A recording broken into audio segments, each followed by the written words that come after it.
Yes, Aravind പോകല്ലേ, അരവിന്ദ് പോകരുത്. നമ്മൾ സ്ഥിരമായി അരവിന്ദിനെ കാണുമ്പോൾ ചോദിക്കാറുള്ള ചോദ്യം കമന്റ് ബോക്സിൽ നമ്മുടെ പ്രിയപ്പെട്ട പ്രേക്ഷകൻ ഇല്യാസ് പിലാക്കൽ ചോദിക്കുന്നുണ്ട്. ആ ചോദ്യം എങ്ങനെയാണ്: അരവിന്ദ്, ഇപ്പോൾ ഡൽഹിയിലെ വായു നിലവാരം എങ്ങനെയാണ്? അരവിന്ദ് നിൽക്കുന്നതിന്റെ പിന്നിൽ നല്ല പുകയും കാണുന്നുണ്ടല്ലോ എന്ന്. ട്രോൾ ചെയ്താണോ നമ്മള്? ട്രോൾ ചെയ്താണോ എന്ന് അറിയില്ല. എന്തായാലും എന്താണ് സാഹചര്യം? സൈഫ്, വായുമലിനീകരണത്തിന് നേരിയ കുറവുണ്ട്. സൈഫ്, വായുമലിനീകരണത്തിന് നേരിയ കുറവുണ്ട്. പക്ഷേ തണുപ്പ് കാലമാണ്, അതിൻ്റെ മൂടൽമഞ്ഞാണ് കാണുന്നത്. പക്ഷെ വായുമലിനീകരണം കുറവുണ്ട്. അതുകൊണ്ട് തന്നെ നമുക്ക് ഈ ശ്വാസതടസ്സം അതുപോലെയുള്ള വിഷയങ്ങളിലൊക്കെ അല്പം മെച്ചപ്പെട്ടിട്ടുണ്ട് ആരോഗ്യം. പക്ഷേ വായുമലിനീകരണം നമ്മുടെ നാട്ടിലുള്ളത് പോലെയൊന്നും ഇല്ല.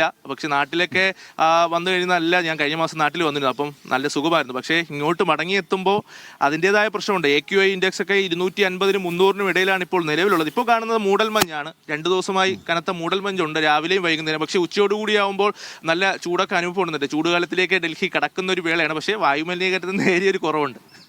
ശരി. യെസ്, അപ്പൊ നമ്മളിങ്ങനെ ഡൽഹിയിലേക്കാണ് നോക്കിയിരുന്നത്. പക്ഷെ കൊച്ചിയിലൊക്കെ സമാനമായ അവസ്ഥ വരുന്നു എന്നുള്ള വാർത്ത കൂടെ നമ്മൾ തന്നെയാണ് നൽകിയിട്ടുള്ളത്. അപ്പോൾ വായുമലിനീകരണം ഇനിയുള്ള ഒരു കാലഘട്ടത്തിൽ, ഇനി വരാനിരിക്കുന്ന കാലത്ത് ഏറ്റവും വലിയ വെല്ലുവിളി മനുഷ്യർക്ക് ഉയർത്തുന്നത് തന്നെയായിരിക്കും. കാരണം ഒരു ശുദ്ധവായു ശ്വസിക്കാനില്ലാതെ നമ്മൾ കഷ്ടപ്പെടുമെന്നൊക്കെയാണ് ആളുകൾ പ്രവചിക്കുന്നത്. ഓക്സിജൻ പാർലറുകളൊക്കെ തുറക്കപ്പെടും.